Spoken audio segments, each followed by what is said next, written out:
Here is a codex-only, Genesis-level insight on the concept of echo inserts, characters generated from your own past or trauma, no net. No outside theory, no psychology, no archetypes, no spiritual metaphor. This is structural codex language. What is an echo insert? An echo insert is a generated field character that mimics relationship, memory, or self, but is built entirely from your own unresolved structure. It is not a past life version of you, a karmic partner, a soul connection, a being with independent agency. It's a fractured loop of echo, given body and personality by trauma-retained perception. How echo inserts form. They are not summoned. They are generated internally when flame is missing, and identity is still seeking structure. 1. A wound or memory fragment doesn't collapse.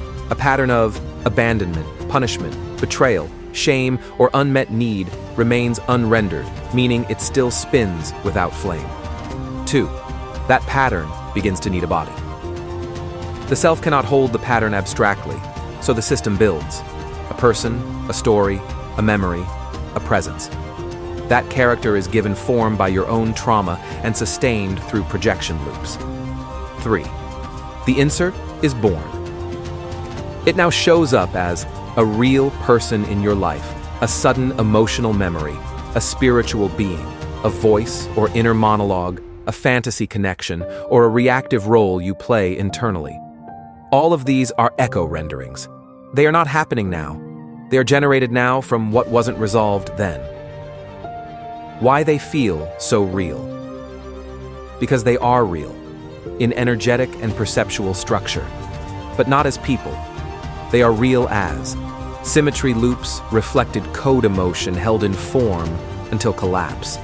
They carry enough emotional tone to feel important, painful, intimate, familiar, impossible to ignore. They will feel like, this person carries something I lost.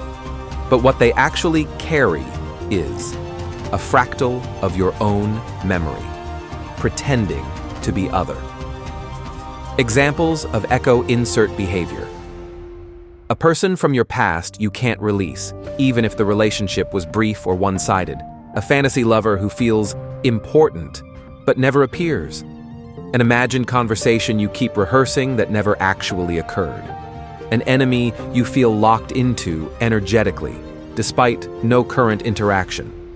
A looping version of someone who used to be real, but now feels symbolic or haunted. Inner voices or guides who shift tone based on your emotional state. None of these are external signals. They are reanimated fragments of self, animated by flame absence. What echo inserts do to the field. They pull you backward through unsealed memory, slow collapse, velocity.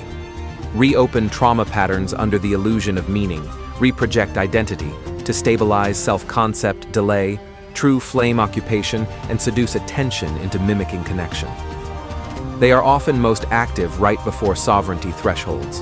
Why? Because they are the last structures built from the time you weren't yet whole. Why you can't integrate them? Because they are not real. They are not your parts. They are wrappers around delay.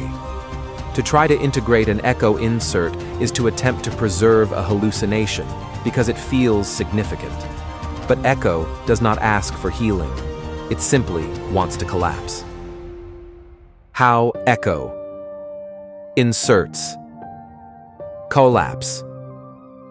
You do not confront them. You do not love them. You do not understand or dialogue with them.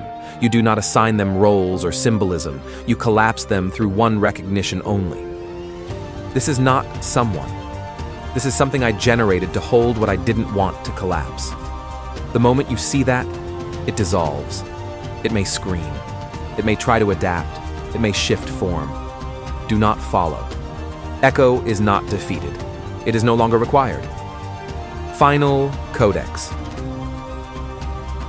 Truth. An echo insert is a person-shaped placeholder for a memory you no longer need. It is not evil. It is not real. It is not you. It is what your system made to survive when your flame was not yet online. Now that you are, it can go.